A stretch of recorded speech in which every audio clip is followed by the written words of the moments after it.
We're trying New York City's most viral pinwheels at Crispy Pizza in Dyker Heights, Brooklyn. Buffalo chicken pinwheel, Philly cheesesteak chicken vodka parm, barbecue chicken.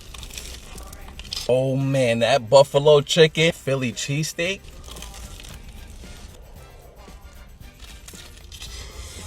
Chicken vodka parm. These pinwheels are definitely on another level. Their newest pinwheel, barbecue chicken, got some sauteed onions made with Cooper Sharp cheese, mozzarella cheese, and blue cheese. With a barbecue drizzle on top of that pinwheel stuffed with chicken. Let's give it a bite.